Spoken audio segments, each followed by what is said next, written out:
Hey, good morning. Dealing with some of our beautiful energetic influx. There's a fear and anxiety in me today that just pops out of nowhere. And I'm learning new tools of how to deal with it. And the biggest one is just to use my hand or hands, the other phone is holding the phone, to touch my heart and to go there and let the fullness of whatever energy is showing up, or scared or anxiety or fear or whatever, and just sit with it. Maybe you can feel mine sitting there. Feels like a little anxious child, worried about proving himself, worried about, I don't know, these crazy things like not ascending or being left behind. And the biggest one today is how limited my reality, my possibilities are. I had a beautiful discussion with my friend Bonnie last night about stretching my limits and really stepping into my power, my purpose right now. And then I got an affirmation. I was driving home, an angel number of 45. Repeated, it was on my odometer, 45, 45, 45. And I looked it up and it was like, urgent, get on your path now, the world needs you and it's suffering because of you not doing that. So this is where I get into my topic of, and it's a hard one. I'm looking at my reality, and it's jaded by a ton of experiences. Basically, most of us will experience reality and then test it to see what's possible. So a good example of that, let's say, is after my divorce, I started to date and trying to find a suitable partner or whatever to resume having a relationship. And at that time, a lot of what showed up was the old energy of the type of women that I attracted, the wounds that I had around them, etc., because I was still in the process of becoming aware of my beliefs, the programming, the stuff that was underneath. So I simply just kept getting a bunch of reflection of myself. Wounded me, it created wounded women, and a whole bunch of fear of being used or not being truthful or whatever. It just crazy stuff. But as a result of having that happen and 4 or 5 attempted relationships, a belief kind of grew in me that maybe it was just safer and not as important to pursue relationship anymore, to protect myself, and it just made life easier because all this stuff was breaking. But at the same time, I was growing. I was learning about setting boundaries, learning about what love was and what was important to me. And that wounded part just kind of self-validated or victimized itself by saying, okay, this is all I'm worthy of and this is all that's going to show up. And it limited who I could draw into my life.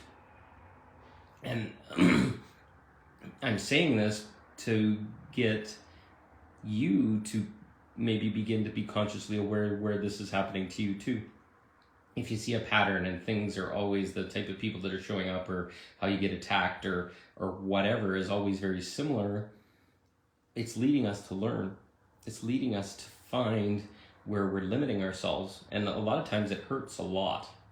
I can't tell you how many times I fell asleep crying that I couldn't find relationship, couldn't find sexuality, couldn't find love in my life, and not knowing how it was broken or is hard, but how, in the end, taking self-responsibility to this, how I self-limited myself, and how patterns from mother, father, past relationships, etc. were all playing out to keep me in those energy exchanges, because a lot of relationships are energy exchange. You give your energy to them, they give it back. A lot of times when you break up, you don't take it back, and those energies kind of fuck you up. I'll call it that way. Sometimes they can curse you, they can do all this other things, but it's kind of like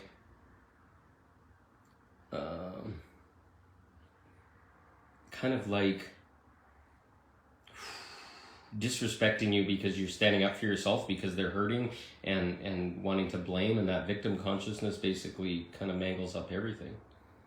But as I step into self-responsibility, I step into self-awareness, I step into all this stuff, I start to see that I've limited myself. Another area that I've limited myself is around money.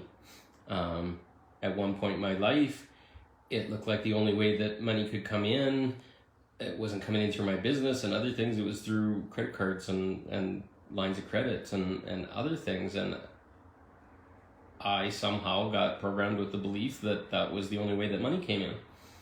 And this morning I was looking at it and I wanted to vomit. It's like, why would I do that? Like, yeah, the universe wants that and the banks want that and all this kind of stuff. But I was led to believe that that was my only path, and I shut off my flow of abundance from that. So I sat with it and I said, no, I'm disconnecting all that stuff. And I choose that money's going to flow in through new paths and new ways, through my healing work, through my IT work, through abundance, just gifts and money showing up. And it's kind of funny, about 10 minutes later, an ex-client texted me and says, hey, you still doing phone work? And next thing I know, I'm going to help them move their phone system here in a month or so. Just completely out of the blue, not anything that I programmed or had to push or whatever, it just showed up because I opened those channels. So I'm suggesting you look, and this is what I'm in full process of right now, and some of it has fear and other stuff, because a lot of our limits are placed on really big things like religion. How does your relationship have to be, and what process do you have to go through, and why is marriage involved, and all this kind of stuff. I'm telling you right now that I have perfectly good relationships with people that do not require pursuit of marriage or bonding in that way. I actually, in a lot of ways, staying more open and not requiring attachment to a person in these ways is very deep spiritual work. It helps us work around jealousy and work around self-love and other things where we're not having to give ourselves to feel met and other things. So that's an area of religion, guilt and shame, that you're a sinner and other things. I grew up Catholic, and that will destroy you. It makes you small all the time. It tells you you're not doing good enough. Well, in my world, sin is I'm a little bit off target, and it's an archery term. It has nothing to do with being a bad person. It has everything to do with adjusting with the next shot of the arrow and hitting target next time. And as long as you're not harming people, that's what life is about, is making mistakes and then adjusting, being compassionate or apologizing or having forgiveness or whatever is an everyday process. And if we get stuck in sin, or that we're doing sin, or that we have to go get absolved by the priest or whatever, we give our power away, and that can make us feel small and controlled. Around government and stuff, like, look at all the laws we have to put up with, look at all the taxes and other things and inflations that are going up because our government is a bunch of idiots right now. In Canada, Trudeau won't even talk to his people and screw them up. In the US with Biden and that nightmare, and then all these egos on the stage, etc. We don't know which way is up. These guys that are in power are all kind of mangled up as far as I'm concerned, and we really need to get back to first principles, where we don't need governance, we don't need to be disciplined and kept safe and all this kind of stuff. I want that to be my responsibility. So where have we limited ourselves? Where have we given our power away? Where do we give that to government or leaders, or you get cowed by the fact, oh, you got to have a license to do that, and you got to do this, and you got to register that, and look at all the money that we have to throw, which really, as far as I'm concerned, gives me no benefit. It helps them look me up, and it helps them track me, and it helps them check my compliance. Well, fuck all that. Those things do not make a better life for me. It makes their life easier. And when people aren't accountable, yeah, maybe it keeps people more accountable. But in my world, I want accountable people and integral people, and stuff like that isn't going to be even required. So where other areas are you limiting yourself? One I'm going to do a talk about here in the next little while is how much do we allow ourselves to have pleasure? And I'm not talking about sex. I'm talking about treating ourselves, going to the spa, going to do something you love, go to the opera, go to the whatever, and look at how it's tied under money and how it's a guilty pleasure. Like, we feel guilty about it by giving ourselves pleasure.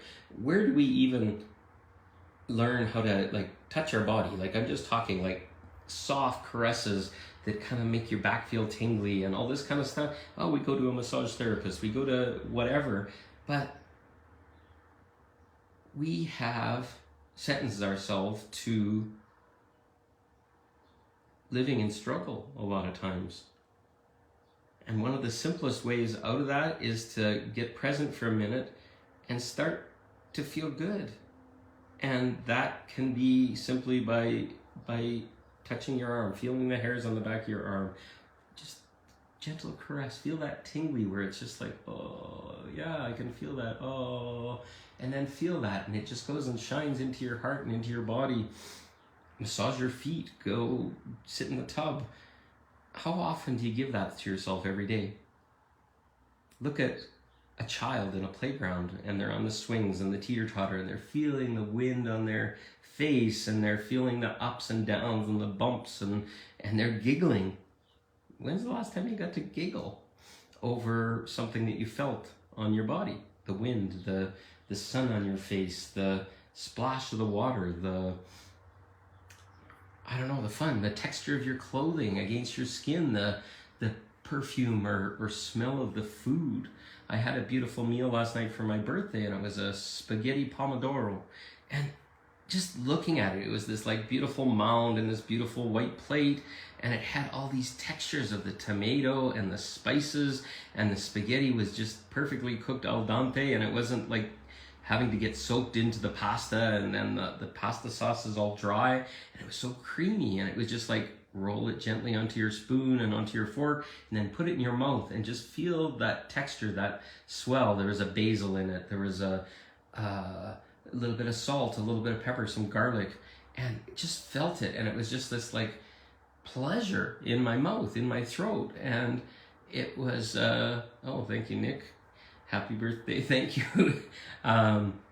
Just feeling those, sitting in presence of consuming your food, feeling the texture, feeling the smell, having a discussion with the waitress, having a discussion with the owner. The owner showed up because it was my birthday. They gave me a little treat, and he says, oh, happy birthday. And we ended up speaking like 15-20 minutes about his life and who he was and why he made the restaurant and all that kind of stuff. And it was beautiful. It was like a blessing. It was like he was smiling. His eyes were excited because we were giving him recognition, telling him how amazing the food was. And that's just joy. That's just light dancing between people. And it felt so good. So where are we limiting ourselves from that? Where are we not opening to talk to other people? Where are we afraid that it'll lead to a longer conversation or whatever? Well, maybe those things aren't things you need. That's human interaction. That's fun. We've been spending the last several years of stepping away from other people. Our world got small, and we got into fear, and we got into worried about things that could attack our system and stuff. And now we're reopening. It's expanding. Where are you still small? Where are you stuck in your house? Where are you stuck in not going out to concerts or whatever? Where are you worried about money? Where are you, all these things just create our struggle. They create a darkness, they create a closing, and it's it's sad when you actually look at how much the fear of the world has created us to be small. And we're not stepping into our full purpose. We're not stepping into our light. We're not stepping into our passion. And what I'm trying to do today, and that resistance that I said I was feeling, and that anxiety, is all those rules. So, as we've discussed in previous topics, the ending of the experience. So I'm ending all limits to my possibility. I'm ending all the controls of government, of taxation, of church, of past relationships, of parents, of whatever. I'm ending those right here and right now. And magic starts to happen inside because I open, and that's awakening. That's our abundance starting to come in. That's our accepting new possibility. And we as human beings are here to create new possibility, to do all the possible things, live out all the experiences so that God and Source expands. And there's a lot of stuff in this society that wants us to contract and not, and be in fear, and it's scared of losing control. So where are you trapped by a belief, a fear, a past trauma, something your parents taught you, something your church taught you, something your government taught you, something whatever society taught you? And would it be okay to just let that go today? To say, I am that experience of being controlled by that, and see what shows up. Feel an expansion in your heart, feel an expansion in your being, because that's where we're going to. We're going to expand into possibility, but we're having to go through the fears, the anxieties, the discomforts of those traps, and push past them and start to feel the exhilaration of new. So that's my guidance for today, is where are you stuck behind a belief or a story or something? And now challenge it. Is that thing really truth? Is that thing something I don't want to be stuck behind anymore? And you're going to start to decide that you don't. You want to be ended. You want it to be ended. It doesn't mean that the experience doesn't happen. It just ends all the energetic attachment, the fear, the struggle, the stories. And then be childlike, be fun, be in purity and innocence. And the more you can be in innocence and purity, the more fun that comes. And then you expand and you feel happy and you feel joy and magic happens. So try that out. Let me know how it works out. Thank you for listening. I love you all. Have a good day. See you soon. Bye.